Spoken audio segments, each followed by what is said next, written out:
I'll get in there. Oh, I'm getting old. I don't really want to do like an intro. I think if we just like start and then we'll like start it at the at the exciting point. You know what I mean? Dude. We'll probably I mean, in my it. opinion, it's already exciting because we're all here. Yeah. What do you got there, Drew? Something light. I don't know. Nah, a little bit of Crown on the rocks, buddy. I like it. I've had a hell of a week, and I'm just taking the edge off. Yeah. So we got Jake Caserta over there. He's our guest today. From another. Yes, sir. Yes, sir. So yeah, let's just start up with you, Jake. Fuck is up, man? Oh, dude. Let's just like start like your whole story. Like, what are you doing right now? Well, right now I'm going through nursing school, so I have, it is something else. Yeah, but right now it's like kind of steady, so it's kind of nice. Our community, we have a community nursing. That's what we're doing now. So it's oh, dude, I don't know how to start this shit. Right, dude. Cameras ain't even there. We're just talking. True. Senior year of school, right? Yeah, dude. Honestly, it's more of a transition into professional nursing from school. So that's one of the classes that we're gonna be taking soon. So it's more of a, we're focusing on actually becoming a nurse instead of learning the knowledge. We've already learned the knowledge. I was gonna say, is this more like, because my mom went through nursing school, but she was super young. I mean, I was super young when she went through, so I don't really remember. But is this last year, like your senior year, is it more so less on the academic side of just sitting, like pounding in the classroom, more of like hands-on practical application kind of stuff? Oh yeah, yeah. No, it's been like that though. Like hands-on has always been a thing. Like clinical experience is, if you start out like you have to start out very early. Right. And that's how you build your skill in it, and interpersonal connections with, patients. So when you have a patient, the main focus is establishing a patient-nurse trust. And the only way you can do that is through therapeutic communication. And that's what's very, very important. It's what's emphasized a lot. So it's not just learning how to talk to people normally. It's like you're being a professional as well. And that's like a lost skill these days, talking to people normally. And people don't know how to fucking talk to you. Yeah. It's insane. And the patients are at their worst moment. Right. So it's so different than just having a normal conversation. Yeah. Like you need to learn how to really communicate with people at a different level. There really is no normal in communicating with someone that's at, like, let's just say you're with someone who has like stage 4 cancer, right? Like they're on their way out. Like they just want, hey buddy, like, how you doing today? Mm-hmm. It's not like that, Yeah, but this whole process, like we'll do in clinical, so we'll do assessments on patients.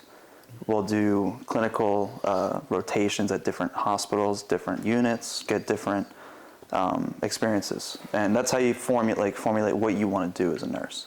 And it changes constantly every time. Like when I told you I was going to go into nursing, I was going to tell, like, I wanted to go to like the ICU. I was looking at CRNAs, which is a nurse anesthetist. That's another 2 years of schooling, like graduate school.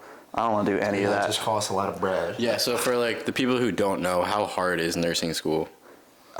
It's depends on how you take it. It depends on how you are as a person, how you can handle it. Because if you're passionate about something, which I am passionate about it, right.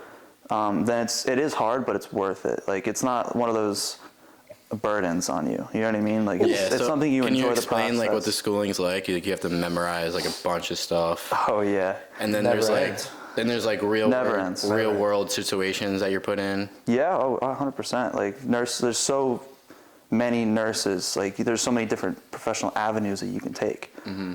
So it's just depends on how you kind of find your way. Like that's what nursing school does. Yeah. You kind of find your niche, like what you like, what your interests are. So, I mean, like me, Drew, you, like we're all like very into health and wellness. Right. It's a big thing. Like when I told you guys when I was going through nursing school, I'm like, I want to be in the ICU, the ER, in hospital. I don't know if I told you this now, like probably not. Like I don't want to do that. Like I have to do that for a couple of years. Mm-hmm. No, I know you don't. You need to get. I can just tell by your personality, it's not you, dude. No, I can't be in the hospital. No, I can't do the hospital. They got their own people for that. Yeah, no, it's just I've seen a lot of what the hospital system has been doing, to the population, and it's just not. It is not helping So whatsoever. there's like some things that you don't agree with, Not at all. like some things that you're learning in school and you still don't agree with them. Well, no, nursing school still, it's yes and no. Nursing school it's way different than being like physician, like going through medical school. Right. As a nurse, you're a patient advocate, meaning you're in charge of whatever the patient wants or needs are. You're an advocate for that, no matter what. It doesn't matter if it's beneficial for them or not beneficial, as long as they're happy and they know that they're making the right choice. Physicians don't care. Right. They don't. I mean, they do care, but they're prescribing medications like nothing. Like it's just coming out of them like candy, and they're not necessarily diagnosing the patients correctly. Mm-hmm. And if they can't do that and they're giving the wrong medications, they're just going to keep on going worse and worse and worse. I mean, look at the obesity population. It's not helping. Nothing. No health policy. No. It goes up every year, man. Guidelines are helping. It goes up every single year. Why do you think that is? I'll tell you what, it's a fucking standard American diet, dude. Yeah. Oh, well, of course. Recommend 11 to 13 servings of carbs a day. But it's because people just like Black aren't protein? they aren't educated. No. They don't know. It's all So- they know. Yeah, it's all they And know. but quite frankly, it's also, you know, I mean, we talked about this a little bit. Everything is so digital on the internet, and people just believe everything they read on the internet. Yeah. And you know, these food companies, and even medicine, big pharma, they all push these unhealthy lifestyles. They push all the processed foods. They put it. That's all they want you to have. All these cereals, like waking up in the morning, eating a bowl of literally just processed sugar. It's like that has become normal, and like that, like how, and like where did that start? Well, I mean, I know where it started. It started in the 70s, but that's for another time. But like, it's not normal, and society pays for it, and then people like him have to go in and deal with it.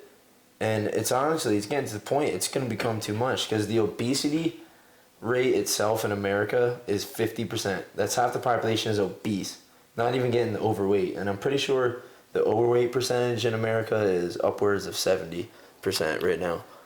Yeah. So think. so obesity is a problem, but a lot of medical professionals won't tell you this. It's just a symptom of the actual disease. Right.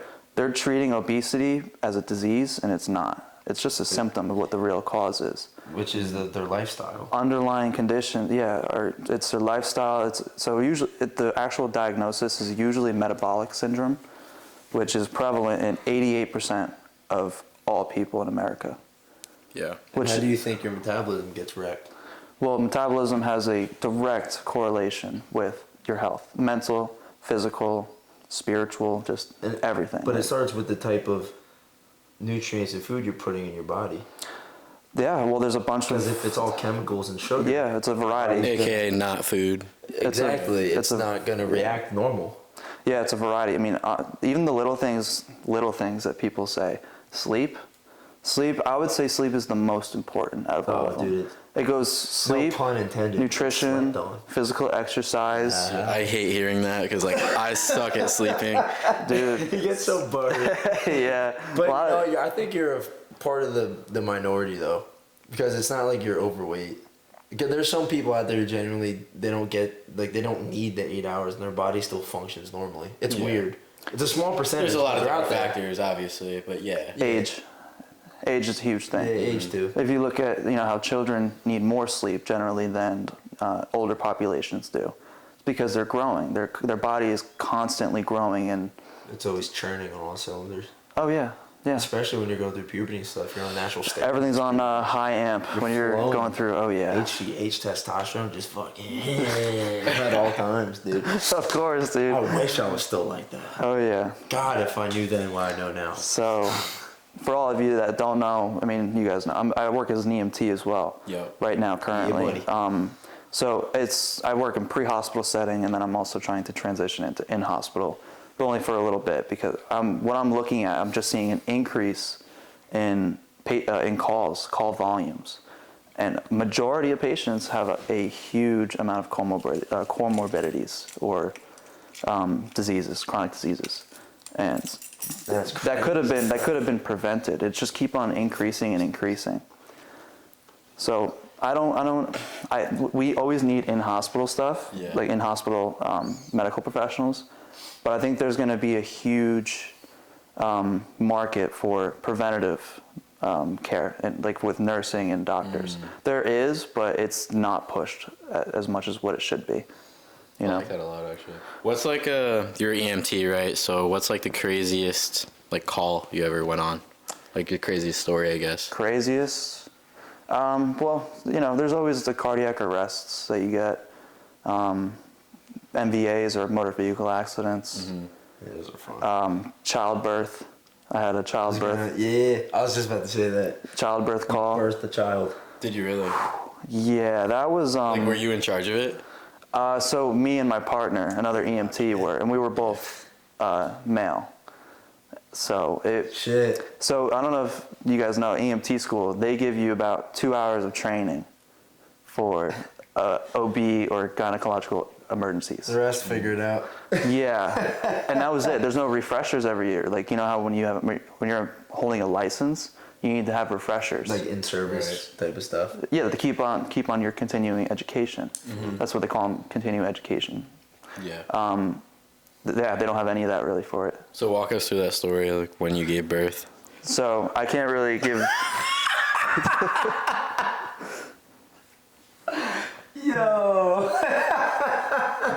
Say that again, bud. Let's try this one more time. Let's run it back. Good thing I'm the editor, hey?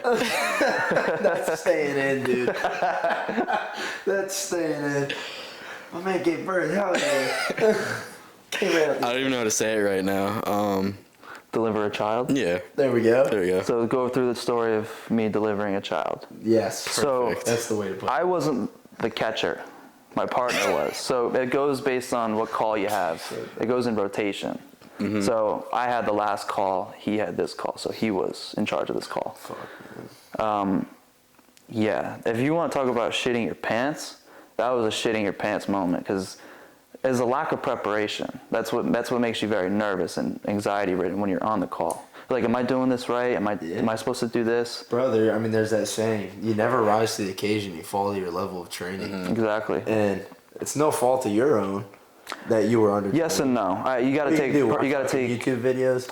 True, but you got to take personal responsibility. You got to be prepared for your patient no matter what. For sure. So I think there's definitely a level of responsibility that every healthcare professional should have. I'm with that. So, I mean, it's not even just staying in your scope of practice, which is important, meaning like you stay within your limits of knowledge. But you should also want to expand your knowledge and understand why certain things happen, like why you should do certain procedures. I mean, that's how you learn. Exactly, but a lot of healthcare professionals don't do that though. They're just like comfortable. That's why. And that's where critical thinking skills come into play because they don't have none of. It's a huge thing for nurses, and it's a big struggle for nurses to have, especially now since there's a bunch of shortages and nurse to patient ratio increases. Yeah, it's been bad. It's been bad. I'm sorry I cut you off with that, but keep going with your story. I just just shove that. keep going with your story, Jake. Sorry. So this call was in a hotel, like a 10 to 15 story hotel. I'm not sure, and it was like we were actually getting food. Like we were at like a pizza joint. That's the worst. And we're just trying to get food. Our food just came out, and then all of a sudden. What time was it? Midday. It's probably like 1 o'clock, 2 o'clock, and then. So you're on lunch break. Next thing you know. Yep, I was out to lunch, and then all of a sudden, you got to get your ass over there. So usually it's like active child labor. That's what they give you, and you're like, okay, so we'll see what happens. You got to bring all the stuff that you need, like an OB kit, suction, just to make sure. So we get there. It's on the 10th story. I'm pretty sure somewhere up high. Take the elevator. In a hotel. Oh yeah. Oh yeah. Oh yeah. Well, we have to. We got the stretcher. We got the bag. We got all that stuff. I don't know how we're gonna get the stretcher up the stairs. Yo, bro, you got the back of the stretcher? Yeah, we're good. Get a little work. Oh man. So we got in there, and you're supposed to stay calm. Like when you get on scene, you're supposed to be composed. Much easier said than done. Oh yeah. So when you walk in, the first thing we see is the father just kind of walking, kind of blood on his hands, and I'm like, oh. okay, all right. So what's going on? That's normal. What's going on here? And he's like, she's in there, and he just walks away. I go, oh, okay. So we go in there. She's in the tub, just literally crowning, like right then and there. Holy shit. The head was already halfway out, and I went, oh. And that's exactly when I shit my pants. I'll be right back. I was like, man, like, oh, this sucks, dude. Like, I'm ripping open the OB kit. I'm like looking around, like you're like, what the fuck do I grab? the SpongeBob meme when you're like, you don't know, dude. You're like, That was you. oh, That moment. yeah. That's hilarious. So she went into labor. Yeah. She went to labor 15 minutes. She went into labor, and then 15 minutes later, the child was born.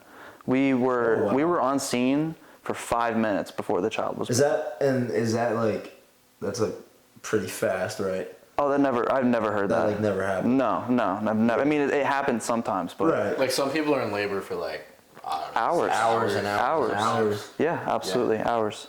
She wasn't due for another like couple weeks. Wow. So she still had some time, but So the baby was smaller, so. no, baby was normal size. Really? Yeah, normal Was it size. preemie? By 2 weeks. No, So it really That's isn't not considered. No, it's not really considered a premature baby. Baby was healthy though. Came out perfect. Actually came out like a slip and slide, like a cannon. Actually, it was crazy. Wow. Oh yeah, it was crazy. What the fuck? Yep, got a clip and or a clamp and then cut the cord. Yeah. And yeah, that was it. It was pretty crazy, but I've had other calls too. Flying people out with the medevac helicopter. Oh, that's pretty tight. Yeah, we've had patients, like hemorrhagic strokes, which are horrible. It's a brain bleed basically. Yeah. You get on scene, the person's comatose. They're completely like almost dead. That's terrible. Yeah, and you're That's like, scary. but there's, their heart's still breathing, or their heart is still beating, and they're still breathing, and so Kind of like a vegetable. yeah, It's a bad way to put it, but like. it's tough. No, it's tough. They're in a very, very bad position. So, but nothing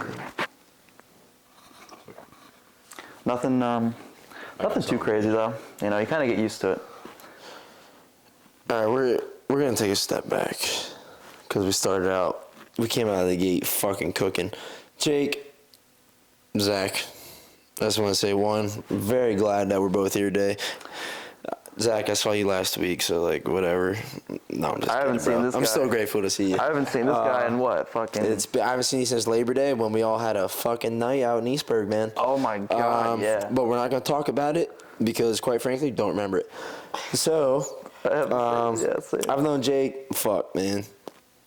It's been So we've known each other for a long time. Yeah, I saw a picture because I was looking on your Facebook for I was making the intro for the Right Now podcast. Yeah.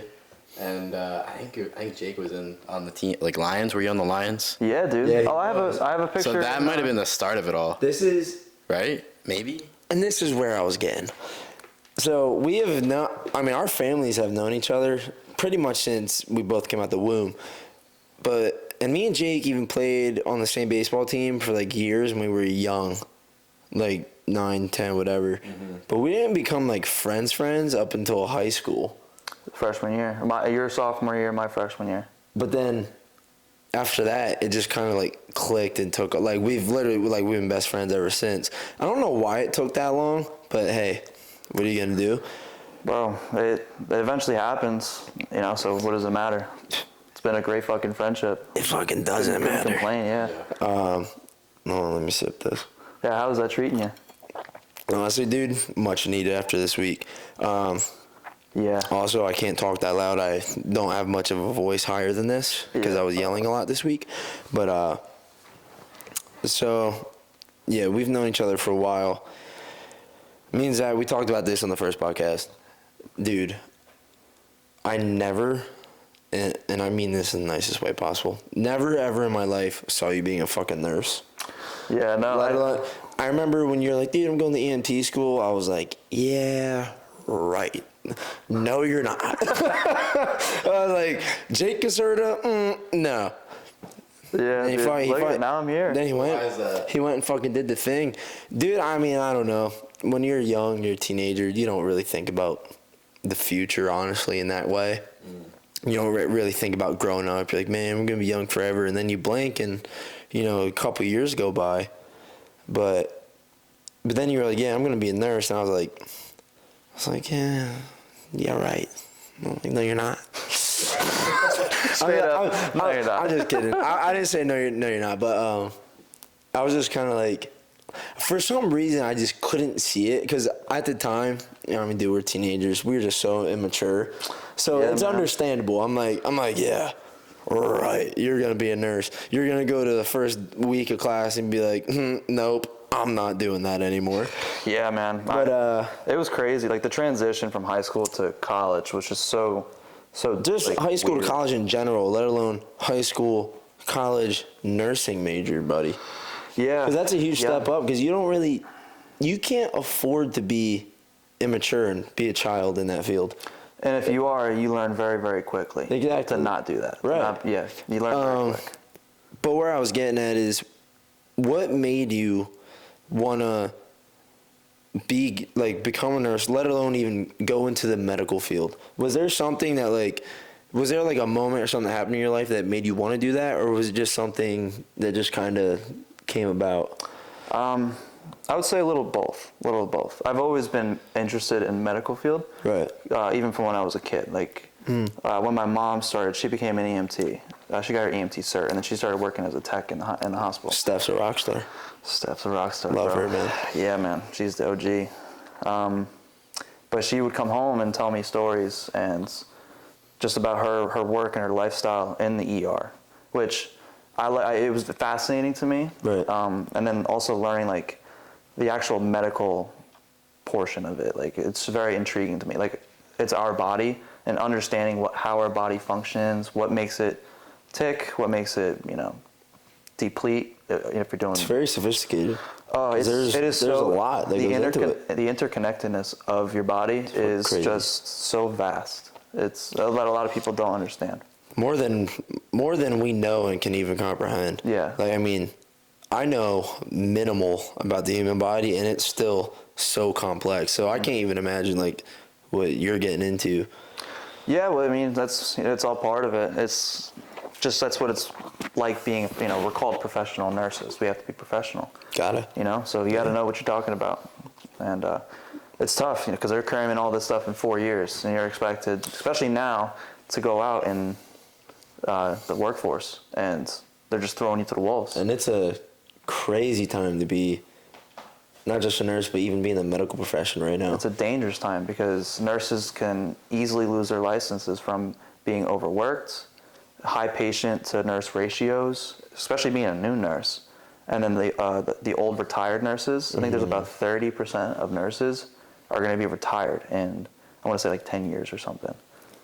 And that might seem like a long time, but it's not, dude. Oh, no. And think about it. You want to become a nurse, you got to at least do those 4 years of school. Right there, you're down to 6 years. Yeah. And then that's before you even get your feet wet, dude. Mm-hmm. Yeah, and you need to have good mentors, too. You can't just be going out by yourself and then looking at different medical professionals. You can pick out what's good, what's not. Those are funny. But you have to learn from someone who's knowledgeable, who is very good with patients. Oh, man. There you go. So it's going to be tough. It's going to be very, very tough. And that's why, from what I've learned and what I've seen from the healthcare system, I don't want to do that. I really don't. It's just not, I don't think it's a adequate way to address healthcare. You want more, dude? Maybe. I'm gonna sit on that. But as you said, it's gonna be very challenging, whatever. But I can tell, especially over the last year, I'd say I've seen you personally go through a different transformation, and you're up for the challenge, Whereas I don't mean this in a bad way, but a couple years ago, I feel like you probably wouldn't have been so much. No, But over the last year, sorry, I'm not trying to cut you off, but over the last year, I've seen you have completely become a different person, not just physically, but also mentally and emotionally, and the way you think, speak, act. And it's been sick to watch. But what made you make that transition? Because I remember I was always hounding. I was getting on your back about nutrition, all this shit, for how many years. You just wouldn't listen, and I wanted to fucking smack you because of it. I'm like, dude, you're going to understand one day, and I don't know when it is, but I was like, just get it through your fucking head. So what made it? What made you just, I'm not even going to say change, but just what made you, let's say, what brought you to the, yeah, what made you get your, not necessarily get your shit together, because you weren't ever like a fucking shit bag, but just what made you be like, all right, like. You stepped it up. You stepped it up. Growing up. Gotta grow up. Yeah. Yeah. So you've matured a lot. That's a good way to put it. Yeah. I would say off the top of my head a couple things. One, I've always believed that you're a product of your environment. So whoever you surround yourself with, facts, is the utmost importance. Having motivational friends or driven friends, I would say, family, is so important. Like, if you have friends that just fuck off and don't do shit with their lives, they just don't work out, they eat shitty, they don't sleep, they do tons of fucking drugs, they just go out and party, man. Like, you're gonna follow them, you're gonna do that. Like, what you look and what you perceive, and like, that's what you're gonna do. Yeah. So you have to have friends that fully support you, but they also push you in the right direction. And then also living on my own, going out to college, like, when you live on campus, it's a little different. Like, you have everything at your disposal. You can just go out to the cafeteria and go get some food, and then just come back and then do your schoolwork, and you're good. But living on my own now, I have an off-campus house. I'm literally 100% on my own, and I've noticed that if it doesn't get done, I literally, like, it has to be done. Like, if I'm doing laundry, I would, like, fuck off when I was at home. Blame.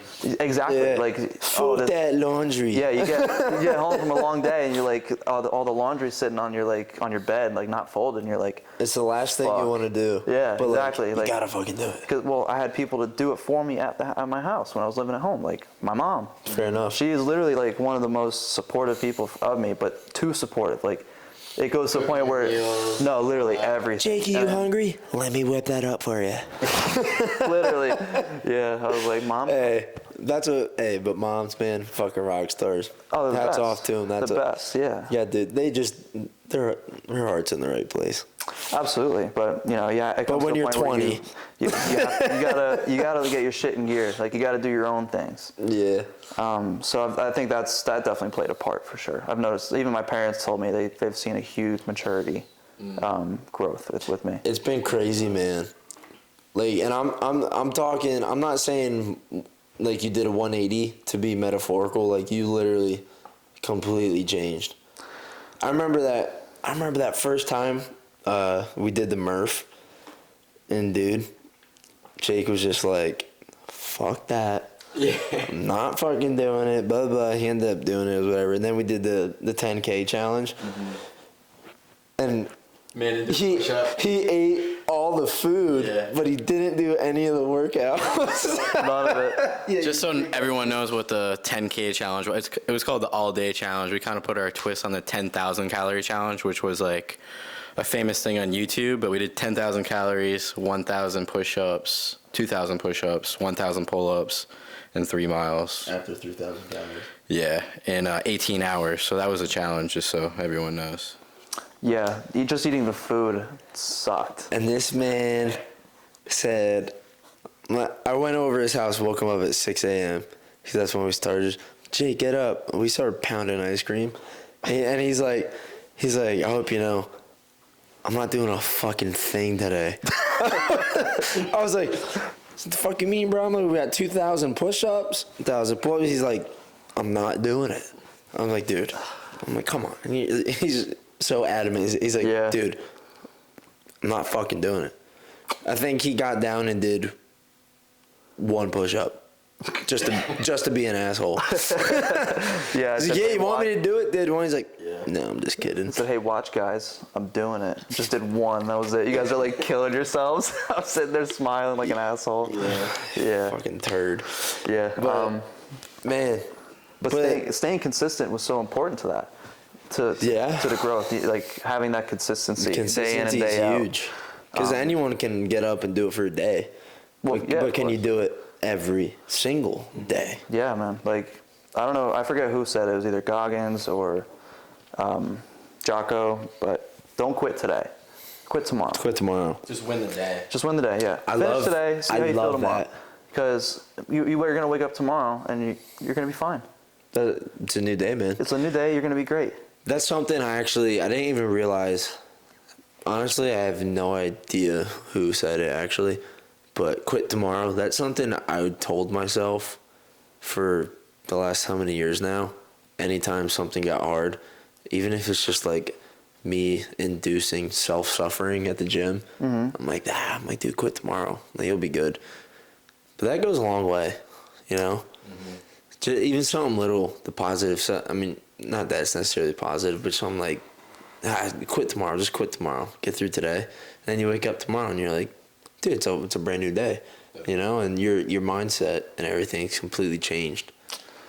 Yeah, honestly, at this point though, I look forward to tomorrow. That's the thing. That's the transition. Same, if you're bro. thinking like, oh, I don't want tomorrow, you're already in like a negative Man. attitude and And that fucks you up. aspect of life. Like you're not looking at life right. Like you should go to you should hit your bed your head should hit the bed, and you should expect tomorrow not to come. You should. Bro, I couldn't agree more. I mean, there's some, dude, even today, I was going to talk about it at some point, but fuck it. I'm already talking, so I'll say it now. But I woke up this morning, and I wake up around 4 a.m. every day, right? And I don't know why, it just feels great. I don't know. Okay, I just like waking up that early. But I wake up early. I'm just kidding, there's a reason. I wake up because I like to get my mental right. By the way, there's a lot of medical evidence supporting that. And you know what? All due respect, bro. That's your field. It's all good. I want no part of it, though. I just do it because I like it. Yeah. But no, I wake up. I like to get my mental right. And because when I get this right, everything else that happens afterwards seems to go right. And it's not by coincidence. But I woke up today feeling like just so grateful. And I don't know why. Like literally my eyes opened. I turned my alarm off. I was like, it's going to be a good fucking day. I'm just so grateful to be alive today. And I didn't forget about it, but I just kind of pushed it to the back because I had business to tend to, and I got to fucking work. And I was in the middle of just getting slayed, dude. It was around like 2 p.m. And the same feeling came over me as I'm dead tired. I literally feel like I can't lift my arms up anymore. And I'm like, dude, I'm so grateful for this. Because, like, what? Not even, like, what if I can't do this tomorrow? But, like, dude, there's so many people out there that already passed or whatever looking down on us. Like, they would give anything to, like, just be with their boys or something one more time. Now, I didn't even know that all three of us were getting together tonight at that point. And then you were like, yo, do you want to come do a pod with Jake? I didn't even know Jake was home. I wasn't even supposed to do I this. saw your story on Instagram. I know. And I'm just like, man, I'm just like fuck yeah, dude. I'm just so grateful for it because, like, dude, any chance something like this, like, if there's any chance, like, I can hang out with just the boys or whatever, like, I'm taking it, you know? Because, like, we're very well, like, this could be it. I hate saying it, but it's a harsh reality. Like, literally, me and Jake, we could leave your apartment and might get in a car crash, and that's it. Yeah. That's all she wrote.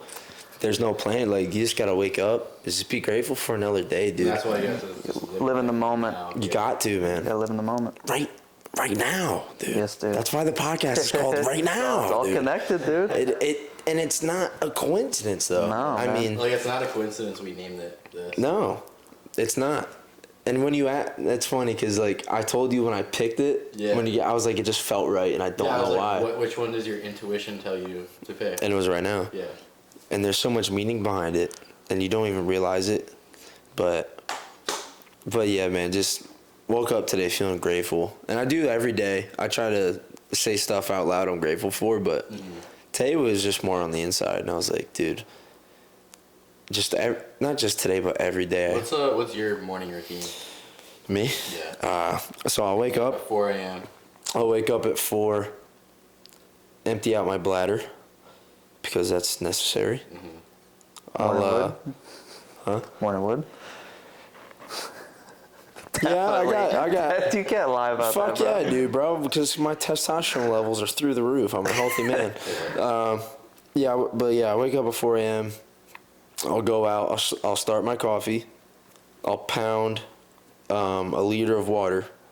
So that's 33 fluid ounces before any coffee touches my body. Because when you sleep, that's the longest you go without water, pretty much. Even if you sleep 7-8 hours, that's 7-8 hours without water. You're gonna be dehydrated. I pound that with a little bit of sea salt in it for some electrolytes.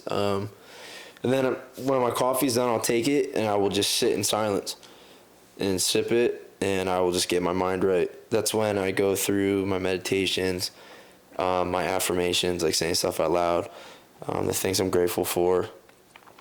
I'll usually do that anywhere from 20 minutes to a half hour. Like, it takes up a pretty big chunk of my morning. But it's necessary. Have you noticed a change in your mood or your behavior because of it? Oh my God, absolutely, man. I used to wake up and be like, fuck. Like, I'm tired. I just want to go back to sleep. I don't want to go to work. I want to do this. And just little things like, man, I get to wake up another day. I get to experience all these emotions, whether it's the highest of highs or lowest of lows. I get to see my friends. I get to talk to people. Like, all my bodily functions, everything works. Like, You're excited for a new opportunity. I'm excited for everything, dude. Just because literally anything can happen. It's not a script, Every day, literally anything can happen, and that's just so exciting to me.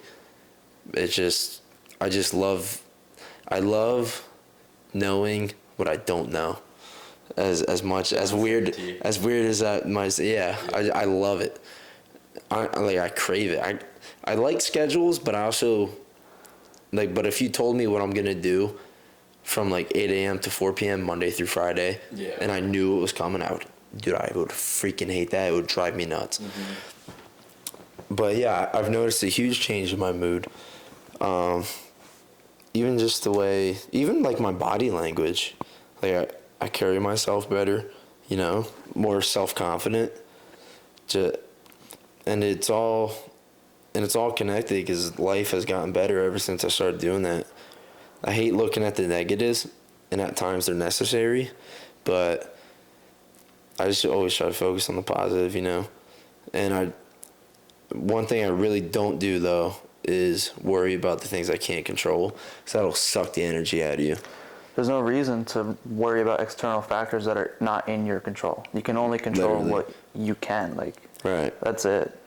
And I'll sit here and I'll joke about when I drive home, I'm like, oh, there was so much traffic. I'm just so mad about it. But dude, if you saw me sitting there in my car, I didn't give a fuck, dude. I was having a blast, actually. I'm jamming my music and dude, singing, rapping, whatever at the top of my lungs. I'm having a great time. Yeah, dude. I don't give a shit. Oh, there's traffic. What can I do to change that? Literally nothing. Why would I get mad about it? Yeah, exactly. What do you want me to do? Yep. I don't have powers. I can't just part the fucking Red Sea. Yeah. You know what I mean? But you can see the difference in someone like you, how, you take care of yourself, your mental state, your physical state. Now compare that to someone who doesn't, and they have a horrible outlook on life. They don't really appreciate the things they're given, their opportunities that they can have, and they just have a negative state of mind. So someone who's sitting in traffic like that, and you've seen them before, they're just sitting there honking their horn. Dude, you see it every day. They're visually pissed off, and it's something that they can't control. Yeah, exactly. It's just wasted energy, though. It is. And it's just gonna completely wasted. It just keeps rolling. The ball keeps rolling. It just keeps going down a negative path. Yeah, I have empathy for those people though, because they when they were growing up, they got put in that situation. There's a reason why they're like that. It's probably because their parents or the people that they surround themselves with. Have you agree. Have you personally been exposed to that that type of mindset? Have you had that mindset before in your life? Oh, a negative mindset? Yeah. Have you? Yeah, I would say going through high school, I had a pretty negative mindset for sure. dude, high school and now, oh my gosh, like totally different. Yeah. Totally different. Like I was like a super shy kid, like super introverted. I would still say I still am, but like To a certain degree, though. But Yeah. I can still see it though. Like you're not high school Zach. 'Cause Yeah. I remember high school Zach, quiet as a man. Quiet. Get that shit. But nah, yeah. You were super shy. I remember that. Always quiet, and quite frankly, like not as outgoing. You were always down to do the stuff, but it would be like certain stuff. But now it's just like, dude, fucking do whatever. Yeah. I love that shit. I was pretty much the same as you in high school as well. Fuck, not even in high school up until like a year and a half, 2 years ago, dude. I was, I'm not even gonna talk about it. Don't give a shit. Yeah. But Just happened. can't fucking change it. Made me who I am today. But what I want to touch on what you said about the environment. You know, you see someone sitting in traffic and they're getting pissed, whatever. Yeah. I do agree that, you know, it could have been the way they were raised or whatever, and they didn't have certain things in their life. But at some point, there also has to be self-accountability. And at some point, you have to look in the mirror and realize, like, you're the only one that's in control of your life. Absolutely. No one else. But I think where that's hard for a lot of people is, one, they're not ready to admit their faults. People hate doing that. But two, I don't even think they know how to go about it. You know what I mean? They'll be like, yeah, I want to change, but I don't know what to do. I need someone to tell me. And then there's, and that's it. They lose you know? perspective of reality. Really. Just having that clouded judgment is so like detrimental to, you know, your ability to see problems for the way they are, or to see certain issues. Like, you just need to, like, it's kind of hard to explain, really. Like, having, like, you're a product of your environment. So when when you're going through all those rough times, those lows, they can really change you as a person, change your mental state physically, the physical change of your brain. For sure. So it's just, you're gonna have a horrible mind. Like, you don't want to care for yourself. You don't want to care for other people. Man, it's just a bad road to go down. It just keeps going. Bad habits. Like, it's just bad habits. And Yeah. addiction. Addictions are huge. Addictions you don't even think you have. Exactly. You think it's not an addiction. And it's not just drugs. Like, it's just like. No, what you do bro. day. Yeah. Dude, we talked about this with Josh, bro. It's comfort. People are fucking addicted to it. They love it. They crave it. Granted, it's probably human nature. No, not probably. Definitely Get lost is. in the sauce. Know what I'm saying? Yeah. But yeah, dude, comfort's huge. Humans crave it naturally. You don't ever want to be in. No one likes to be uncomfortable, you know what I mean?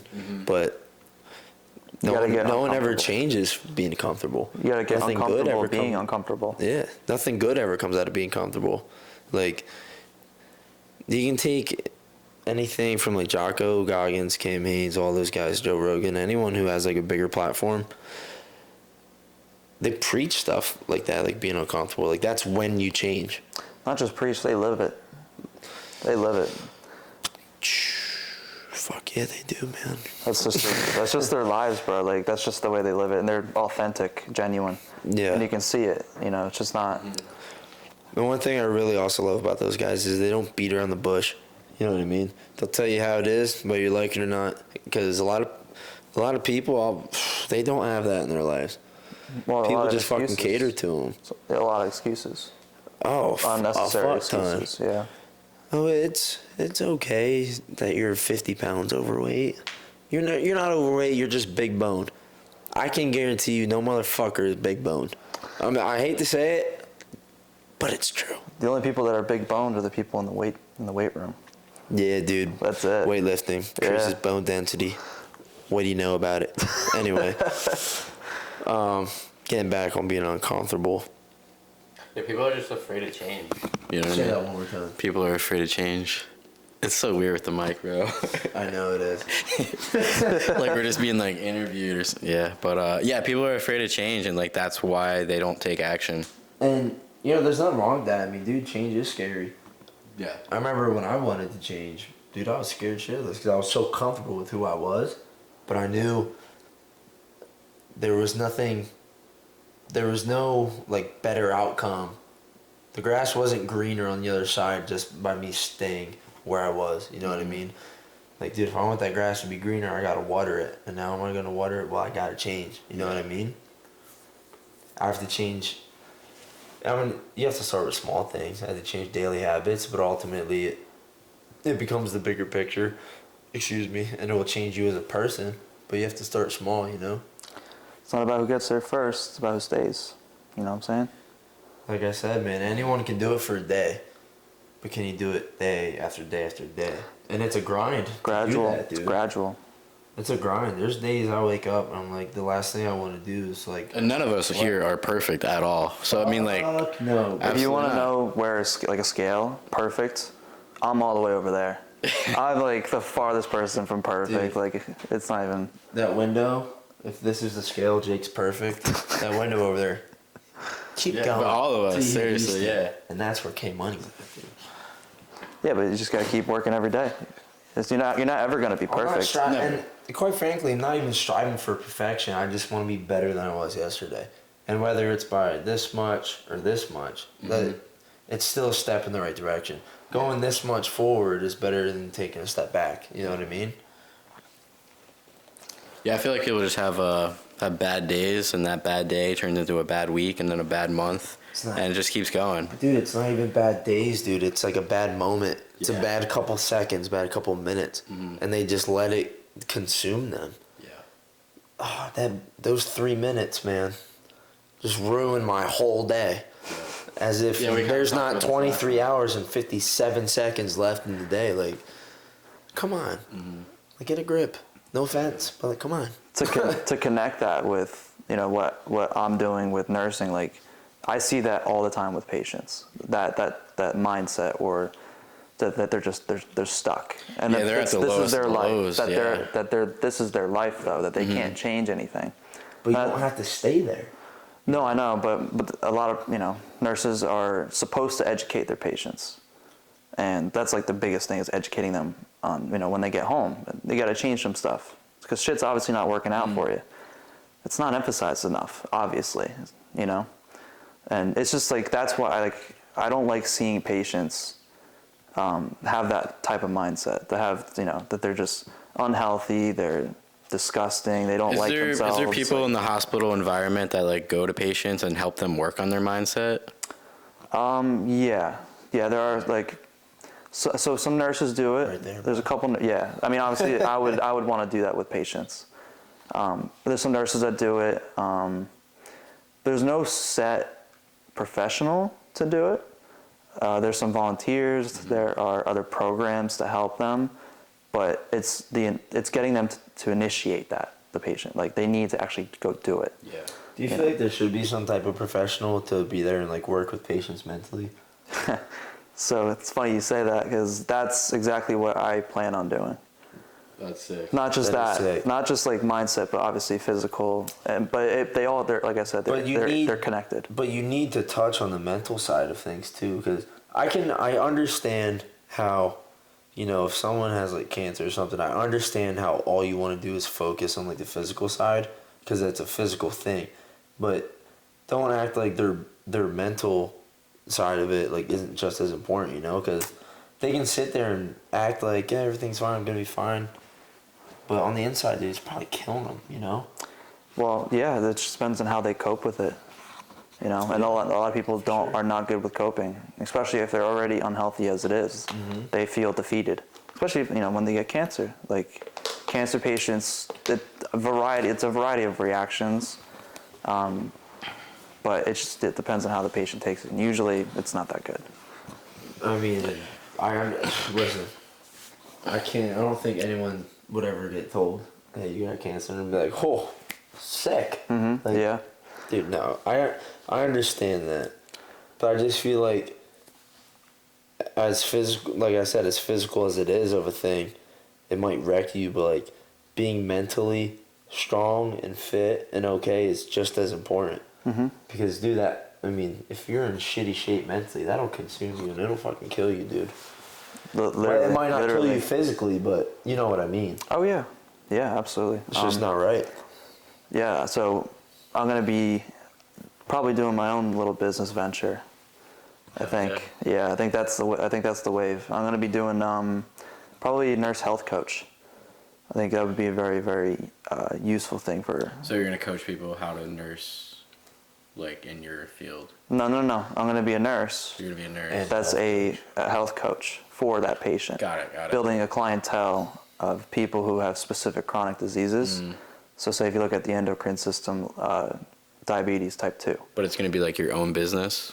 Yeah, it would be my own business, my own clients. You have to find a certain population, vulnerable population. So you can't just go in and be like, oh, I'm going to treat everyone and anyone at all age groups, gender. You have to have a niche. You need to have, exactly, you need to have a niche. So I want to probably target people who have comorbidities, and they don't know how to deal with it, or they don't know how to help themselves. They're given the resources by healthcare professionals, but it's not actually coached to them. It's not actually explained to them why they should do it, why it's important. And it's good to have someone who is a model. Like say I'm a health coach for someone, I practice what I preach. And obviously, like say I look healthy, I feel healthy, I'm having good conversation with That's them. huge. It's gonna rub off on them, and it's just how you present yourself to that person can really impact their life a lot, for the better. And if oh shit! All right, let me get a bottle. Oh, you got that right there? Yes, sir. Thank you. Appreciate that, son. As we're talking about health. Yeah. Smokeless tobacco is addictive. Where's the gum? My can? ass. I don't see gum cancer. Okay. How often do you do it? This? Yeah. It depends. I quit. I'd say at the I would say at the most, at times at the most is like every other day. But at the one, dude, on average probably between 1 and 2 times a week. I actually did stop at school. Dude, But it's every time I see this guy. Right? Dude, that would be a hell of a podcast. I'm I'm probably gonna throw up if I try it. I'm not gonna say no. I'm just not that type of guy. You think I'll get like dizzy? My first time, right? How would I know, dude? I'm not. I can't tell you. I'm not you. You've never done it? Landon gave me one like 2 years ago, but it was only in my mouth for like 5 minutes. Have you hit like the Nick sticks? Yeah. Okay, so you should be okay. Nick sticks are way I've stronger, done dude. Redman. Redman has I think there is some, but it's very mild. It's Yeah. not. You don't feel anything. I'm gonna pass. Yeah, isn't that great? We're talking about health and wellness. We're completely we're Yeah. hypocritical. We might edit that out. We probably won't. Nah, you don't have to edit it. Absolutely not.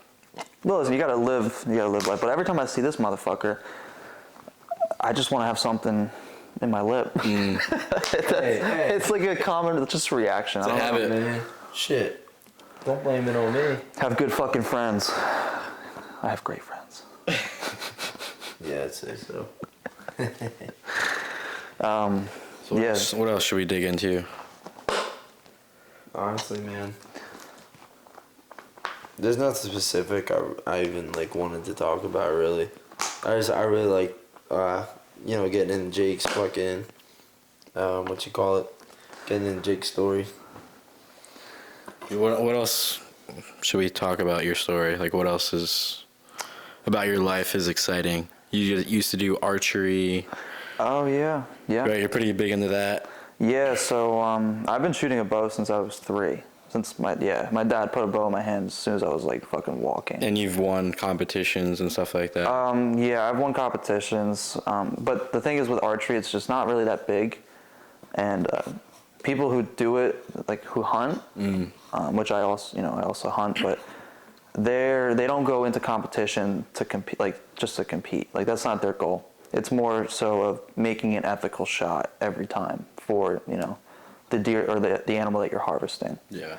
So I would consider myself a very, very good shot. I've been shooting, since I was 3. If I wanted to get in the competition, I feel like I would definitely do very well. And I have. I've done very well before. But it's just not one of those passions that I have to compete in archery. Right. I like the aspect. I like hunting. That's just basically my thing. Like I love hunting. So to make an ethical shot on a animal is like priority, and you have to keep practicing, keep on, and as you keep doing it, it's just your skill and your ability to adapt to your environment just enhances. Word. Because hunting is so many freaking factors, with it. Why'd you get into hunting? So my whole family basically hunts. Like my dad, I grew up with him teaching me how to shoot a bow, hunt, and then when my dad and mom separated, my stepdad Brian, good old Big Brian, My man. I've known him since I was like 6 months old. So he's like I have two dads basically. Yeah. He also grew up hunting. He's also kind of a backcountry, blue-collar, boy. So I learned from both of them. Obviously, his brothers, my uncles, hunt as well. So it's just one of those things that it just all family related, kind of like a tradition. Right. Sweet. And I fell in love with it, obviously. Love that. Yeah, man. What else about your life has been, exciting? I've only really been hanging out with Jake since I think I was 19. But obviously we met before. We were kind of friends, but we were never super close. Never close, yeah. So there's like definitely a part of your life that I have no idea about. Man, hunting is a huge thing. School, work, trying to figure out my life. What's like the big goal in your life? Like, why are you here? Man, I've never had anyone ask me that. That's a deep question. That's a very deep question. Yes, sir. It's all right to not know. Yeah, man. I honestly, I would tell you if I knew. Obviously there's goals and things I want to reach, and but once you reach those, you're just gonna keep on making new goals for yourself. You keep Never changing. stops. You Yeah. never know. You keep adapting. To whatever position you're in. So what are some of your goals right now? Well, pass the NCLEX. If you don't, the NCLEX is the National Nursing Test. As soon as you pass that, you're officially a registered nurse, and that's when you can go into the workforce. So that's my goal. I got to pass that. It's insane. There's the nurses that prepare for it. You're doing 150, 200 questions a day to prepare. So after I graduate, I'll graduate in May. I'll take the NCLEX. Usually, it depends on the availability of the exam, and it has to be proctored. Yeah, that makes sense. So it might be within a couple months, and plus I want to give myself some time. Hell, I might want to travel, do a Travel nurse? travel nursing is definitely in the. Oh yeah, you did talk about that. Yeah, so I think that's super cool. Yeah, dude, I think that's definitely a good avenue for me. It's gonna get really good experience, and I don't know where I want to live, man. Like, yeah, this fly, this damn fly. Because of the lights. Damn, dude, you got it. Before I become a nurse, I want to do some traveling a little bit. So just on our own, with the boys. I want to go to Texas so bad, dude. Texas. There's so much out there. Oh yeah. Yeah, I've never been. We did that Nashville send. Nashville was definitely a lot of fun. Loved Nashville. So man. We should have spent more time in East Nashville. I feel like that's where the guy said the locals are more.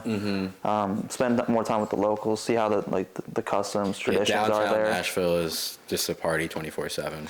All you see is blonde-haired chicks with boots and a cowboy hat and cut-off jeans. That is all you see. Not a bad thing. Not a bad thing. That's so It was fun. Definitely a lot of fun. Probably 5 rooftop bars. Oh yeah. Just bands playing every Live bands were great. A lot of live music, right? Yeah, I've heard that. Dude, That's awesome. My eardrums were in pain after that. Oh yeah. Who needs? Yeah, you got fucking ringing ears. Crazy. Yeah. So yeah, I want to do some more traveling. Travel nursing while I'm a nurse would be ideal. So I got to get 2 years of experience. I don't know where I want to go, to start off with. I have a long-term goal, but I don't have short-term goals. Which is I know I'm going to be in hospital, but I got to figure out the optimal way of pursuing my passion. There's so much you want to do yet, though. And so much you want to see. There's nothing wrong with that, because, dude, I know you said you want to be a travel nurse. I know you always talked about. Let me make sure real quick. I know you always talked about how you love even just looking at places like Montana or like places like that. But then like, what if you like went there and you worked there and like you hated it? You know, it's like it could change. Exactly. Yeah. I mean, And what if you end up somewhere like random, like fucking like Arizona? Like I'm just throwing it out there. Like you never know. You know. Arizona's pretty lit. I heard it's pretty nice dude, out there. they definitely don't have winters like us. That's true. That's true. Can't yeah. stand it. Oh, Arizona? Yeah. Cool spot. Sedona. Yeah, you've been there, right? Yeah, I want to go to Scottsdale. I think I'm on there in December. I heard Scottsdale's a good place. All right, to yeah, go. I'm coming. Nah, dude, if I can, I'll be the first one there, dude. I'm busy that day. So, but I have to like I said, you like having friends like you guys, Yeah. push me in the right direction, which I'm like so grateful for. Like it's just one of those things that you can't put into words really. Like just like the circumstances that you were given, and the opportunities that you were given, and just it blooms, it blossoms into something great. How different do you think your life would be if we weren't in it? Well, I can tell you right now, I wouldn't be fucking sitting here. And then, Yeah. I've always been involved in athletics. I've always liked athletics. I've always liked doing some physical activity, but now it's just like it is my life. Yeah. Now it is not just like I'm gonna go work out tomorrow and we'll see after. I'm working out today. It's non-negotiable, man. The day after, and then I'm just gonna keep going. Like literally keep going. Yes, dude. Gotta keep going, Yes. Shout out to Mike, Shout out, Mike. my man. Yes, sir. So yeah, man, like it's a lifetime thing. Like it's just gonna be a constant thing in my life. And that's exactly I applied that to my profession because it's something that I have a passion for now. Like the past, like It's gonna be part of your life very soon. I haven't seen you guys. I mean, I haven't seen you since I left for college. But like when I left for college this year, I've been on a grind. Yeah. Definitely on a grind. Like Last year, man.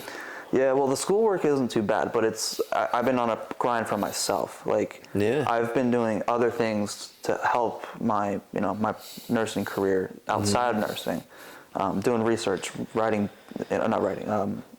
books. We always exchange books all the time. I don't have the time for it right now with nursing, hunting, Which is understandable. but obviously like during the breaks, I'm gonna be all in it. Like I'm gonna be Yeah, I doing. mean, dude, you're getting ready to put on your big boy pants, get out there, and I feel like you're really preparing yourself in the best way possible, though, for that.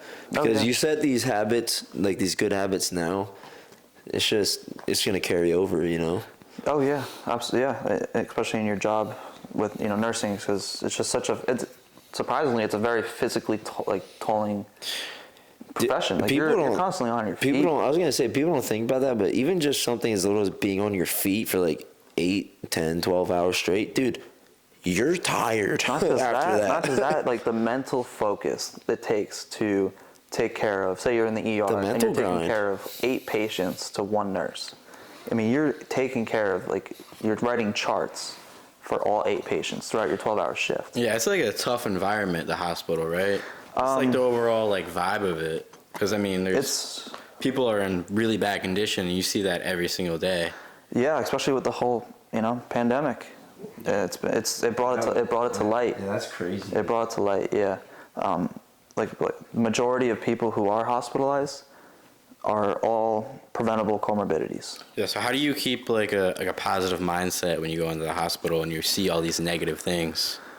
So it's tough, and that's exactly why I want to get out of the hospital, because it treats patients acutely only for the symptoms that are present, and if it's life-threatening. But then once they leave the hospital, they're just going back to their normal lives. And I want to be the person that helps that person not go into the hospital at all, because they shouldn't be. They shouldn't have to go into the hospital.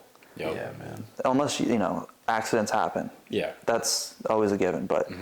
The prevention method is hands down. Give us a little rundown on the prevention, what would you I tell said, them? preventative methods like getting adequate sleep every night, because your hormones, your metabolic, your circadian rhythm, like it's all connected. And that's something that's not really even understood a lot. And also, you are what you eat. Literally, like Literally. you need to have a consistent, healthy diet. And physical exercise is also a great way to, prevent diseases. It's just about having balance in life. And with that, it comes with an enhanced mental attitude and spiritual. You totally change. You learn a lot more about yourself, about what you're willing to do, and you keep pushing yourself. And it just keeps growing and growing. Once you start that trend, it just keeps going. Like you just gotta, But yeah, man, like it's hard having a positive attitude while you're in the hospital because you're constantly seeing death and people struggling. You seem like the worst. And sometimes death isn't even the worst. There's people going through worse than death. Like they're suffering. It is bad. It's just like you're seeing patients with, they're getting intubated and they're put on a ventilator to breathe for them. Which is really bad. A lot of people can't get off the ventilator. The people that are going through that, but the families that are with them. Out. Yeah, you're not only caring for the patient, you're caring for the family as well, and that's definitely the thing that my nursing school in particular focuses on, which I like. I like that a lot because having a support system is so it's so important. It shouldn't be. It can't be undermined. Absolutely. So yeah, man, that's it. What's your diet like right now? My diet right now? Yeah. So it's the protein that I intake is all venison. That's sick. Yeah. It's so good too. Yeah, that's why I love being a hunter because it's not. I'm just I'm feeding myself. I'm feeding my family. Yeah. Can I buy some venison off you? Yeah, I just gotta shoot something. What do you? You're going tomorrow, right? I'm gonna be going tomorrow. Hopefully, I get good luck. I gotta shoot a buck. All right, let me know. Yeah. So my protein intake has been all venison. Yeah, so take us protein, carbs, fats. I feel like that's kind of an easy way to. It is. Sure. So a lot of medical professionals won't tell you this, especially nutritionists. The whole nutrition Nutrition industry is ass backwards. is so bad. Before you get into this, you read a book called Metabolical by Dr. Robert Lustig.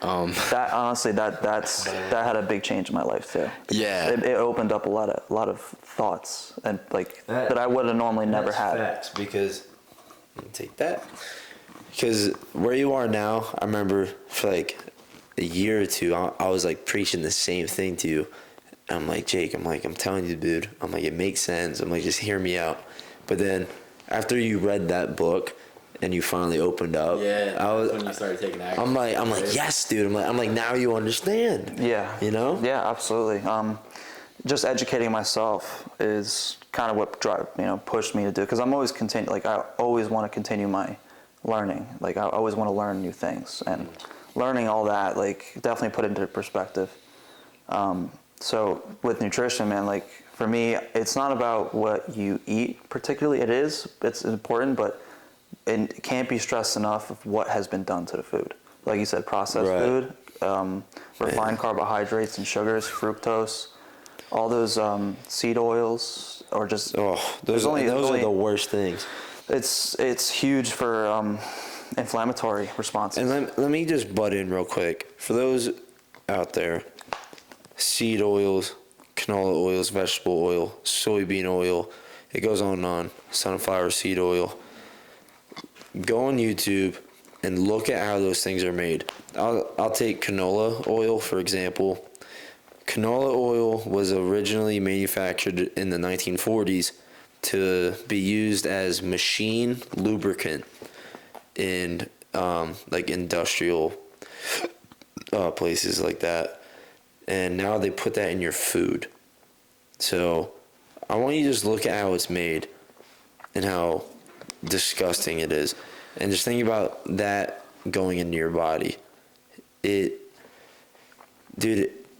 Honestly, it's sickening. Oh, yeah. It is. It causes absolute metabolic havoc on your body, dude. It does, yeah. Well, the big thing is inflammatory. So usually seed oils or even beans and they're all associated with pro-inflammatory, Which is not good for the human body. Oh no, it's inflammatory response is a direct cause to comorbidities, diabetes, for sure, cancer, Alzheimer's, dementia. It's all connected. So when you go to the beans, even beans like black beans, yeah, man. Beans, garbanzo beans. Also, they're good for protein and good for fat, but the problem is that it reduces your ability to absorb magnesium, which is and magnesium's huge. It's huge, and it's not about how much magnesium you intake. It's about your body's ability to actually intake it. Your gut health. And also like good magnesium. I mean, because any little company can manufacture this pill and be like, yeah, that's magnesium, but realistically, the pill has like 30% magnesium in it, and the rest of it is just made up of all these other different chemicals. Yeah. Like you need good sources too. Absolutely. So with the beans and stuff like more so your gut health. Like gut health is so important. Like it has direct correlation with your immune system. Leaky gut, insulin resistance, insulin sensitivity, your liver enzymes, your liver function, kidney function, cardiac function, just everything. So my diet is more so whole food, real food. When you look at nutrition labels, it shouldn't be looked at as what's in it. It's more so a warning label. Yeah. And people don't look at it as a warning label, because why is there even nutritional facts about it? Like why do I have to look at the ingredients? Right. There shouldn't be a multitude of ingredients that you've never even heard of. Right. Yeah. And Think about that. And you don't know what each ingredient actually does to your Dude, body. there's so much. Even something as little like as good as they are, like granola bars, and even like a lot of protein bars. You look at the ingredient list, and dude, it just goes on and on. It's like, yeah, and you're like, what the fuck is this stuff? They're all heavily processed, and they push that it's healthy, it's keto friendly, or it's good for fat loss. Yeah. Or the low. I hate the low fat stuff. Like it does not matter if Like it's that's low fat. like awesome. Don't care, because it's all the same nasty shit, dude. Yeah, man. It is so gross. Yeah. So one of the things that the book talks about, actually, the main component of the book is two things to a healthy lifestyle, or to a healthy body, which is he's tapping it on his nose. It's funny because it's gonna pick that up. Sorry. No way. Is protect the liver, feed the gut. Yeah. So what that means, whatever you intake, so say one food protects the liver, but it does not feed the gut, meaning your microbiome, you have bacteria in your gut the environment needs to be created to have a suitable environment, like for them to grow, and you also need to take like probiotics. You need to take probiotics to actually help your gut. Fiber is a huge thing, dietary fiber, that a lot of people do not intake. Folate, folic acid. Those are all huge for your gut. One thing, there's this one quote, I have no idea who said it, but I've seen it a million times. The United States, like the population as a whole, is very overfed but malnourished, because you have all these processed foods that are super high in calories, and they have all these things, but they have no like nutrient or micronutrients. They have no nutritional value. It's literally just empty calories. You know what I mean? Yeah. Yes. So yeah, having an adequate diet like that is just so important to overall health. Like, let's get back to your diet. Yeah. So venison I eat a lot of venison, at least a pound a day. Is that like your main protein source for the most part? For the most part, yeah. I'll eat whole rolled oats. Yeah. I'll eat that. Cook I'll the have venison in, like what fat source? I use ghee, clarified butter. Dude, it's so good, dude. Yeah, dude. The ghee is, Clarified butter. dude, Clarified butter. ghee is so good, dude. Yeah. It makes your food taste so much Yeah, better. ghee, and then coconut oil is also really good to use. I don't use it too much for cooking.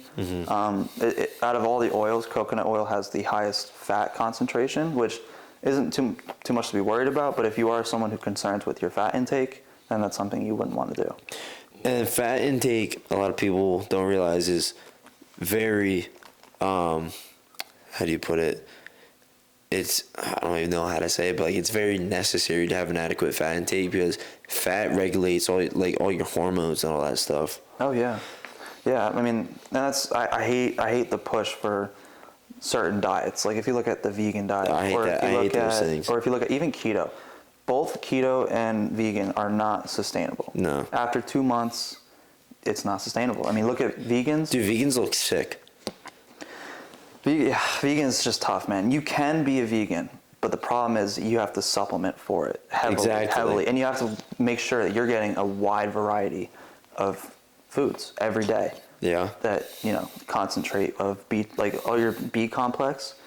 The vegans have an issue with that. B complexes.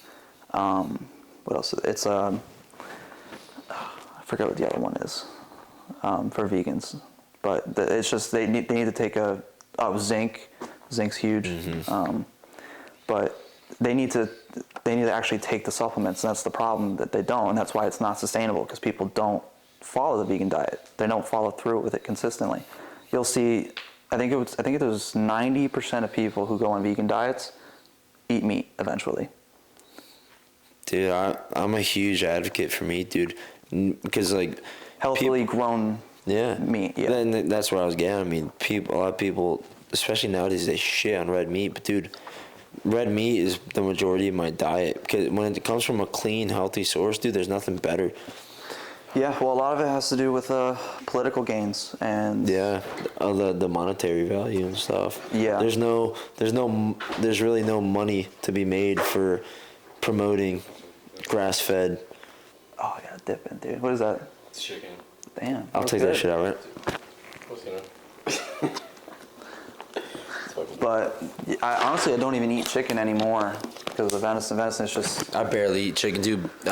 Chickens are a very stressful bird. Yeah. I don't eat it that much, but I'm gonna eat it right now because this looks really good. But Wow. Cold chicken. I still love it though. Yeah. Absolutely. But I love eating. Dude. I think diet should be mainly focused on a vegetarian avenue. Like you have to really focus on your veggies that you get, your fruits. Which you're not an advocate of. Vegetables? Yeah. No. I do eat vegetables here and there, but they're not what they're made out to be. They're not as full of nutrients and all that stuff as people think. I'm a very big advocate for fruit. For natural, because your body does need like sugars and stuff, but the natural ones, not shit you get off your table and you put in your coffee and your teas. Mm-hmm. Yeah. Well, I mean, you have to look at the evolution of how we came to be. We're omnivores. Dude. We're omnivores. So we need to have both. I say this all the time. Modern, lifestyle and, dietary choices, modern problems can be solved from ancient solutions. Think about how your ancestors ate, man. They grew their own food. They killed their own animals. And back then, you didn't have these slaughterhouses where they just feed cows and stuff, whatever the fuck, all these random feeds. Grain fed. No, it's so bad. Grain fed is so bad. Is. The difference, if piece. you're contemplating on whether to buy grain fed or grass fed just because of the price, it shouldn't even be a question, because grain fed, it's super high in omega-6s and low in omega-3s. Omega-6 is pro-inflammatory, omega-3s are anti-inflammatory, and there are a multitude of peer-reviewed research articles that prove omega-3s, a heavy intake of omega-3s, prevent a wide variety of things. It's even related to mental health, Alzheimer's and dementia. Right. So we got venison, we got ghee. What else is? Yeah. Carbs. Where you get your carbs? I do Let's eat try a to lot stay of. on track here. Yeah, So hard. I know, dude. All right, I'll let him have one more. I'll eat a lot of jasmine white rice. I like getting my carbs from there. The oats. Same. But I always do the microwave, which is like, Yeah, not is it not the ideal. worst thing in the world? Like, Nah, I honestly if you heat it up in like the package and stuff, because those plastic to its packaging. Terrible. You heat it up and then that plastic gets into your food. it's BPA. Yeah, if you look at there's some labels that say BPA free. Baby. Yeah, and then the ones that don't, you got to be worried about. So a lot of my diet is a lot of vegetables. So I like Brussels sprouts, spinach. Oh, God bless you on the Brussels sprouts, man. I love Do them. eggs? Asparagus, eggs. Yeah. The whole egg thing is ridiculous. Like I think it was the Game Changers. It was some like vegan Some stupid I documentary. mean, if that, you're eating like 9 yolks a day, I get that. That's a lot of fat. But well, it's 3, more. 4 eggs, maybe The 6. concern with eggs that a lot of people have is cholesterol, Yeah. which But there's such thing as good there's a and bad as cholesterol. well, there's a fallacy with cholesterol, a huge fallacy that even I've noticed in nursing school that they don't have right. They're not teaching it right. What was it called? Fuck. I'm having a total blank right I don't know now. what you mean. Yeah. No. Like, Wait. what does it relate to? Holy shit! I'm having a fucking blank. Don't sweat it. Bro. Eggs, Oh, that's right. yolk. So cholesterol. Mistake. So cholesterol, the total cholesterol level, like it's supposed to be it's supposed to be between 100 and 200 milligrams per deciliter, whatever it is. Dude, I smell your feet. Dude, Nasty, I had bro. a shower. I came straight from work to here, bro. Yeah, I mean, Don't sweat. Yeah, my bad. I'll get that out. I know you're eating. let's go back here. Total cholesterol has nothing to do with it. Yeah, dude. And so we got Brussels I never sprouts, we really got eggs, we got spinach, we got venison. What else we got? Put any fruit in that body? Yeah, bananas and apples, very simple. Eat that shit. Dude, yeah, me too, because they're so easy. Yeah. They're immediate too. It's like it's Exactly. like grabbing a protein bar before Exactly. you leave the house. I do like having a teaspoon of honey, like not I do that too. Yes, sir. raw, unfiltered, Local honey. honey. Yeah, that shit helps with was allergies. sometimes. Allergies. Yeah. Yeah, Yes, there's sir. a lot of benefits to it. I put that shit in my coffee. I put it in my coffee too. Yeah. Yep, that's what I do. Fucking love it. Asparagus. I focus a lot on like the green, like anything green really. Mushrooms. Mushrooms. Avocado? Like avocado? I've been staying away from avocado for a little bit, not for a particular reason. It's just I guess it don't. not the I have a particular routine with what I cook, and I guess it's just something I don't throw in normally. But you could, yeah. How about we switch up some gear? Let's do. We want to talk about the UFC fights, right? We could talk about Dude. UFC. Chandler Gaethje. Do you think it's I wanna gonna go be first. what they're making out to be? Let's just. Dude, my bad. Take like, it away. Yeah, I I'm gotta gonna go. I'm gonna go Chandler over Yeah. Gaethje for sure. Do you think that fight's gonna be what like it's expected to be? You think it's gonna be violent, just fucking? I don't think it's gonna get to the end. I think it'll be. I don't think it will First either. 3 rounds for sure.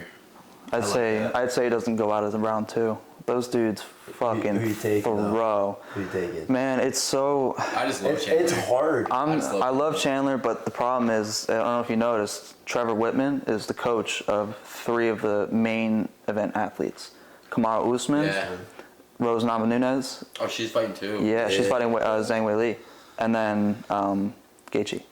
So, listen, I love Trevor Whitman. I think he's a genius. I wouldn't be surprised if he pulled 3 for 3. So, honestly, just for that, I'm going to say Gaethje. I feel like he's... I like it. Yeah, I mean, look at Oliveira, though. What Oliveira did to Chandler. He knocked him out. So, Chandler can get knocked Dude, out. Chandler had that It's fight in the fucking bag, Yeah, dude. no. He just couldn't finish it. Yeah, man. Yeah, at the end of the first round, and then round was over, second round came swore in. It was over. Yeah. He was he knocked him down. He was getting those punches in, but Oliveira, man, I don't know what came over him. He just fucking ate him like a man. Yeah, this whole UFC fight card is ridiculous. Oh, yeah. It is so stacked, and it's not just like it's the pairings of the fighters. How do you feel about Usman and Covington too? I don't see anyone beating Usman for a while. But if someone does, I feel like it would be Colby. Colby has the style to do it. Yeah. It's more of, does he have the capability in that moment of time to beat him? Because Usman's job. Usman is that. Dude, he's been on a tear for years. Not just, he has that the champion mentality. Like, Yeah. you are not. And that's huge. Yeah, like he's not getting out of there alive. That's his mindset. Yeah. I love So, that. Yeah, he's kill or be killed, and he's been killing everyone. So I'm gonna go with Usman on that one. Yeah, it's hard not to go with Usman. Yeah, you It can't is bet. You very can't go hard. against him. You really can't. Yeah. That's right. And like, it's such a weird way to put it, but he's such a good champion too. Yeah, like, dude. He's not a dickhead. He gets hate though. He gets hate. I don't know why. Seems like such a good dude. Dude, he's just like Francis Ngannou, man. He Chillin'. came from nothing, and you know, they just provide for the community. They're very Want to huge. smash. Yeah, yeah, man. So Tomorrow night, I'm going to smash your boy. then we got. You got Usman too. Yeah, for sure. What do you think? Usman. And then Rose and. Zhang Weili. Yeah, I mean, is that this round two? this is the rematch. Isn't So this like didn't both of their last fights wasn't each other? Like no, it was it was just each other. fight, They that just was- they just fought. So immediate rematch. Give me Thug that. Rose. Yeah, dude, when she was like talking to herself and her husband, I'm the best. I'm the best. I'm the best. Like she kept on saying Gotta it to believe it. If herself. you're gonna step in there, you have to You believe it. got to, bro. She's got that championship mentality too. She's a warrior, dude. So honestly, like this big, wouldn't fuck with her. Zhang Weili is such a savage though. Such a savage. So that's a great fight. Honestly, I was so shocked how the first one ended. How she head kicked her in the first round. That was awesome, though. That was crazy. awesome. I was freaking out. Go to hotel sleep, I was going wild for that. That was nuts. dude. Now that I'm saying it, bro. How big do we think the McGregor comeback's gonna be with his new titanium shin bone? Oh yeah. I don't know. The It's hard to biggest say. comeback of all time. It's tough, man. It's tough because, you know, based on how he lost last time, it's unfortunate, but he lost. He still lost. Yeah. So, I get it's a freak thing, but still, like, even then, how'd he come back from that, man? You know? I will say, like, it's not like he lost to some schmuck. Like, dude, he lost to Dustin Poirier, like, #1 contender. He didn't just, it wasn't some dude off the street. Mm-hmm. But, like, he's not going to be able to just jump back in and, like, fight Dustin again. I just can't see it. yeah. I get McGregor, the name. I love everything he's done for the UFC, but, like, at the same time, let's be real. He's on the tail end of his career. Not just that, as much as he says that money has nothing to do with it, Dude, I think he's lying to himself. I think he is, too. He has all the money in the world. You're telling me you would be able to wake up and still be as motivated as you were when you were the double champ? No. Like, Not a shot. I'm in it. I'll be straight. I wouldn't be hopping back in there either. No. I'd have all that. Dude, I'm retired. I ain't coming back. You know what I mean? I sold me proper whiskey. I'm getting the fuck out of there. I think I'll probably fight Nate Diaz again. I think I would- that's a good fight. I think they he- both don't fight. It's a lot. always open, that trilogy. I would love, Yeah. and I would love to see. I mean, dude, it's 1-1. Yeah. Why not run it Yeah. back? You know. Absolutely. That would be a great one. Even That'd be great. I wouldn't even be mad if he fought someone like Tony Ferguson either. Tony's been. I mean, he lost his last 3 fights or something. Last 2. Yeah, he's on the tail end. He's on the tail end. I don't see him really getting another title shot. Unless he just pulled something out of Because, that. I mean, look at, dude, 155 is a murder's row. That is. Legit murder's row. Like, look at Charles Oliveira. He's on a, 9-fight, 10-fight win streak. Something like He'll that. get beat though. He's the champion. I think he will too. I think Dustin will beat him. I Dustin's really like do. my favorite fighter. Dustin- I absolutely love Dustin Poirier. Honestly, I feel like Dustin. Like if Connor and Dustin fought again, who would you vote for? Like, well, dude, I'm such a huge McGregor fan, but like, It's hard not but to like vote. just looking at it, it's like, Yeah. just Dustin right now, dude. I just don't feel like anyone can beat him. I really don't. I just like him as like a character too. Oh yeah, I think he's such a stand-up dude too. Yeah. You know. He's straight up. Yeah, I love that about him. I remember, dude, he cracked me up. I remember that the Press conference? rematch, McGregor. Oh, yeah. Poirier, and I think he was on like a Theo Vaughn podcast. He's like, "How's it feel to fight McGregor when he's not being an asshole?" And he's like, "Dude, it's fucking weird." He's like, "How do I talk to a nice guy like that?" Yeah, 'Cause right. McGregor is notorious for just trash talking. Same thing with Donald Cerrone. He was like Yeah. really like cordial with him. You know, Donald's been in the game for so long. He's a great person. Remember at the press conference though when they were talking shit to each other though? Like, oh my god, hee-haw! Yeah. I love that, man. Tim McGregor.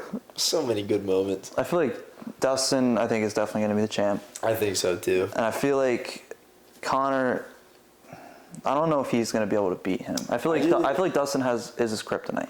I feel like honestly, if Connor's gonna have to work himself up to Dustin. Yeah. Well, absolutely, but I feel like if McGregor even gets to that point ever again, I hate saying it, but like, dude, he would have to put him away like in the first round. Yeah. Maybe the second. Because I mean, in the rematch, Connor looked good. I really think he did look good. I mean, shit, I even gave Connor the first round. It could have went either way, but the first round? The second in fight? the rematch, yeah.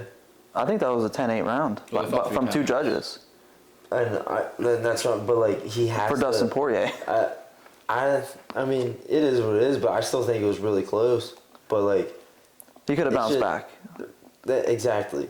I mean, he looked good, especially for not fighting over a year. I didn't expect him to come out looking like the way he did, especially because he went from Cerrone to Poirier. But it's just, I mean, Connor's Connor, man. He's a first round. He's a knockout dude. I can't ever see him going like more than that. Yeah. Especially now, because he can say what he wants, dude. He doesn't. His cardio's not there. He can't do that 5-round Nate Diaz shit.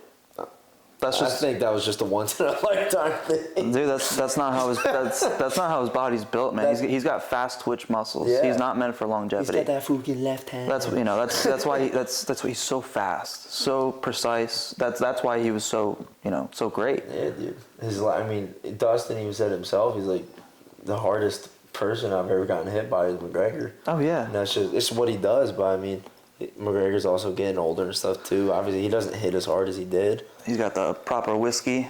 He's got all the money in the world. Who's your favorite fighter In general, or like right now? right now? Right now.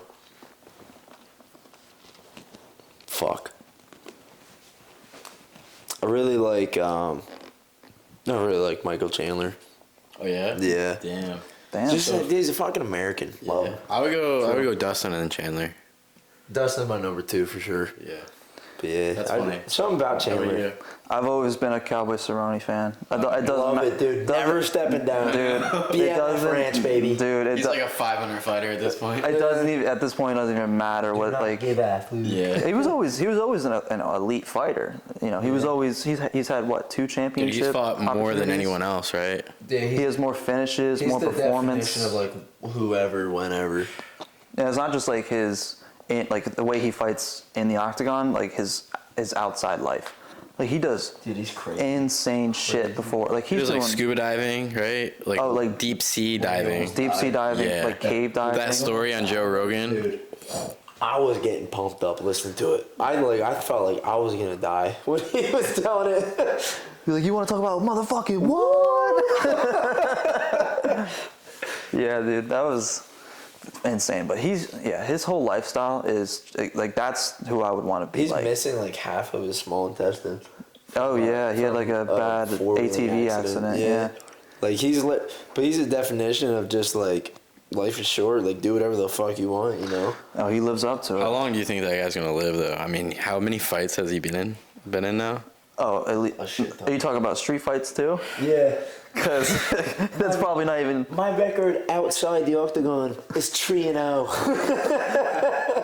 I'm excited to be back in the fight game. Yeah, he probably has no idea how many fights he's been in. Like, it's just countless, countless. That's crazy. And he's up there in age too. Yeah. Yes. Well, for fighting anyway. Oh yeah. No, he's pretty much on. He's on the back end. He's done. He needs to. They just need to let him just ride off in the sunset, dude. Yeah. Well, he's what 1 for 6 out of his past fights. He's so, lost 5 straight. Yeah. So. Not too good, but It is what it is. yeah, he's still my favorite though. It don't matter. Yeah. Yeah. There's also Frankie Edgar. fighting this card. Oh, I love Frankie. And Back in the day, Marlon Vera, the guy who beat Sugar Sean O'Malley. Oh, okay. Sugar Sean. Sugar Sean. That's gonna be a good fight. Well, Edgar's coming off I don't know if it was last fight, a nasty KO by Corey Sandhagen. Yeah, he's been getting knocked out. Flying knee. Oh, dude, I really like Corey Sandhagen too. I can't believe I wanted him to win this past weekend, really badly. Want him But to dude, beat Peter the Yan fuck, is dude. just such a fucking savage, insane, dude. Yeah, he just keeps moving Well, forward. they're taking forever. Well, not them, but fucking Aljamain Sterling just keeps backing out of every fucking fight every time they set the. Yeah, it's rematch, frustrating with him. You know, I mean, it must be frustrating for him too, like, because he knows he really didn't beat him. You know, he was just disqualified. Man. That's You got all. fucking need in I wonder there. what it's like getting in the octagon. Like the adrenaline I rush. shit my pants. Yeah.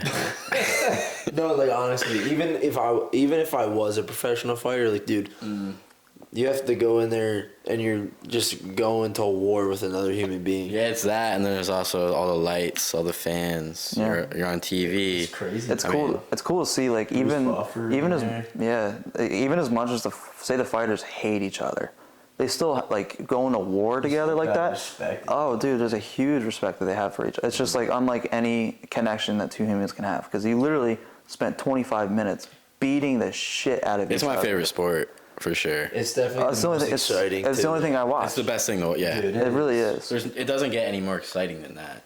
Right. Yeah. Yeah. Well, I mean, look at football or basketball or like The say best parts are when they fight. Yeah, exactly. Look at hockey games. Like anytime Yeah. someone goes to a hockey game, I'm like, oh, how many fights did you see? Yeah. Like that's all I care about. Like it's like it always resorts to fighting. And So that's so funny because in all the years I've played baseball, I've always wanted to get into a bench clearing brawl. I'm surprised you haven't Yo, though. bro, I came so close to one time in Allentown, and that was the closest I ever got. When both dugouts were out, we were all face to face, but nothing ever happened. But yeah, I'm surprised too, man. Yeah. I'm not a shit talker, but like when people are just being an asshole to me, I'm gonna let you know, Yeah. and that's what I did. Mm-hmm. And they didn't like it. I remember back in the day when we were playing Little League, your dad would go off on the umpires. Like, off. Comes to fucking win, dude. And that's where I get it from. Cause, dude, whether we're fucking 9 or we're 18, we come to win, dude. It's just in the Klesko blood. I don't know. Hey, it's always good to be competitive like that, though. Ah, dude, I need that. Crave it. Absolutely, you gotta. Love that shit. Anything else? I guess we'll end it right there because, yeah, I got nothing to say. I'm having a whole meal over here. Yeah, you're feasting. I guess the last thing I'll say is, dude, this was awesome. Like, we definitely do this again. I'm really glad that we all got to. We're going to do it next Next week in weekend. AC. Yeah. Yeah, we're gonna do like a little. I want all of us to pregame. get there like earlier. Like I think we can get there at 4 if we can do that. Yeah, dude. And then That's actually perfect. we got We'll do the same crew and then Landon. There might be other people showing up, but probably just be us It is 4. what it is. But Yeah. I'm just super glad we got to come together. Yeah, I mean, starting this, I got a lot out of these podcasts, just Yeah, like I do personally. too. I mean, obviously, there's not that many people watching, like, But I don't not at all. give a shit. It's a start, Not at all, though. dude. It's a start, and this is the first podcast I've done, and I was fucking nervous. Dude, I get nervous every time. Which is funny because you're just with the boys. Literally just sitting with the boys, but just because Yeah. of that fucking camera just Literally, sitting there. yep. Thanks a lot.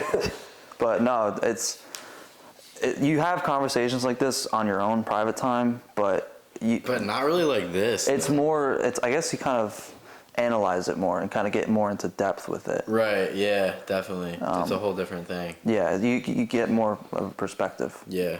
If you were to tell me, like, I was going to start a podcast even, like, a year ago, I would have been like, what? You're fucking nuts. Shoot you. Like, there's no way. Yeah. Yeah. Damn, bro. But, yeah, Drew just came up with the idea, and I said, fuck it, you know? And here we are. I'm curious to see like your growth from when you started now Yeah. to say like 6 months from now you're going to be doing a podcast once every week. You're going to be constantly doing them. As long as we stay And you keep consistent, man, we're practicing. going to just get better and better. Yeah. Yeah, and I know you're really good with reaching out, getting you already have the Sen City platform. So you know you Yeah, can use we were that. keeping it pretty low key. Like I didn't even share it on my personal Instagram. You know Yeah. what I mean? I just put up a story on my way here Oh yeah. of a clip, and that's the first thing I've done. But I'm gonna start doing it more.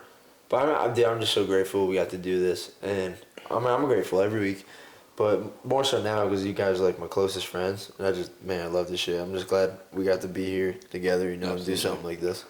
Yeah, absolutely. You're gonna get a young Jamie for the podcast. Young Jamie. Young Jamie. Oh, You know what I yeah, mean? Yeah. Put it on. Joe Jamie, look this up. Yeah. Hey, I Jamie, feel like Jamie, I pull am us up, Jamie. please. Like I'm probably the Jamie. Yeah. Yeah. I mean, And there's But, nothing wrong with that. Yeah, absolutely. Yeah, no, I appreciate you having me on the podcast. Definitely learned a lot from you guys, which is crazy because like we've known each other for how long now? Been having conversations like this all the time, but it's just different. It's just a different type of It's a different type of atmosphere. yeah. So yeah, It's a good one. yeah, appreciate it. Thank you guys. thanks for coming on. All right, we're gonna end it right there. End scene. Yeah.